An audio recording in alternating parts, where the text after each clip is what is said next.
Hi guys! So nakita nyo naman sa ating thumbnail ngayon na si Bilis yung magiging topic natin.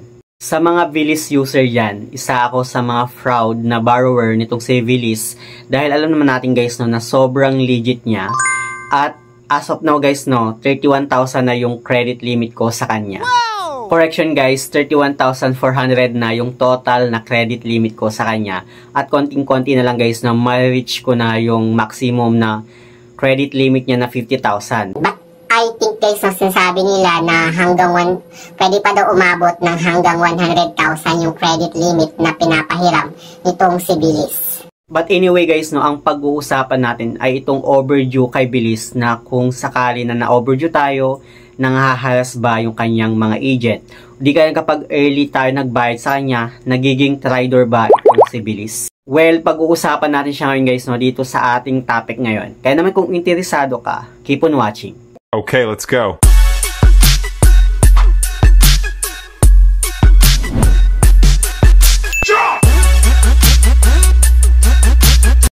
Hi guys, it's Ziel Mariano and welcome back to my YouTube channel.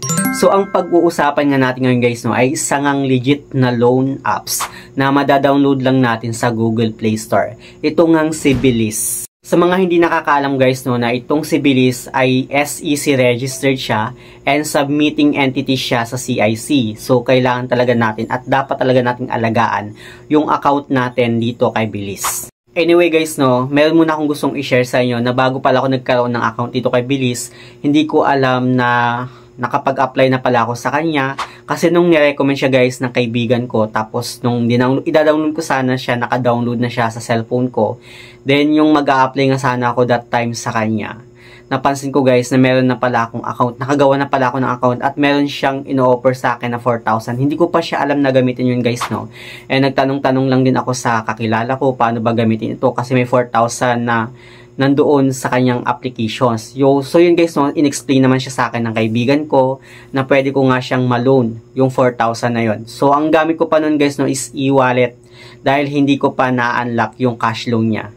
So nag-start ako guys no sa 4,000 na credit limit and 3 months yung pinili ko noon na monthly installment niya. Pero ang mali ko lang guys no is hindi ko tinatapos yung monthly installment niya, like 2 months pa lang, pinupull payment ko na. So that time guys, hindi tumataas yung credit limit ko. So mali pala yung ganung way guys, no? Kailangan talaga na dapat is tapusin natin yung ating monthly installment sa kanya para may chance guys no, na tumaas yung credit limit natin sa kanya.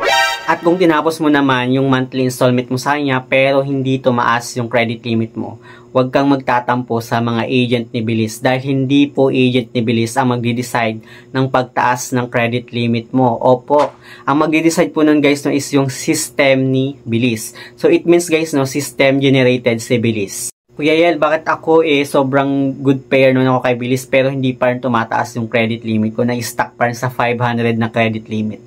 Well, hindi ko rin alam yan. Baka siguro may problema sa account mo. Ako kasi guys, no, nag-start nga ako sa 4,000. Then, nung di nga din tumataas talaga yung credit limit ko. Pero nung sinunod ko nga yung rules ni Bilis na dapat tapusin yung monthly installment mo sa kanya, then, ayun, nagkaroon nga ng pag-increase yung credit limit ko. Tapos, guys, no, ginawa ko is nag-multiple loan ako. So, sobrang laki, guys, no, nang ini-increase ng credit limit ko sa kanya. At ngayon nga, guys, no, umabot na ako sa 31,400 na credit limit. And may nakapagsabi din guys no, na hindi lang daw hanggang 50,000 yung maximum loan amount na pwedeng i-offer sa ni Bilis kasi meron daw naka-reach ng 100,000 na maximum loan amount. Hindi ko sure yun guys ha. Comment down below kung meron bang naka-reach sa inyo ng almost 100,000 na credit limit dito kay Bilis. So back to our main topic. Ano ba ang mangyayari kapag na-overdue tayo dito kay Bilis? Nanghaharas ba yung kanyang mga agent? Well, based on my personal experience, never akong nakaranas ng pangharas ng mga agent ni Bilis every time na nadidelay ako ng payment sa kanila. Actually guys no, ilang beses na akong nadelay ng payment sa kanila, then never po silang naharas sa akin. Sobrang bait po ng kanyang mga agent. So, if ever guys, no, na madidelay kayo ng payment dito kay Bilis dahil hindi nga sumakto yung sahod mo dun sa due date mo or hindi pa na ipapadala yung allowance mo or kulang yung budget mo pambayad dun kay Bilis, pwede kayong mag-email kay Bilis guys, no, but make it sure na ilalagay nyo yung date kung kailan nyo talaga siya babayaran para maiwasan yung penalty. But in my case guys, no, hindi naman umaabot ng 1 week yung delay ng payment ko sa kanya. Mostly 4 or 5 days lang ako na di-delay. And halimbawa guys, no, yung due date mo sa kanya is every first of the month like February 1, March 1. Meron ka pang 2 days grace period sa kanya. So it means guys, yung February 1 na yon, meron ka pang libre na 2 days na hindi ka mape-penalty kay Bilis.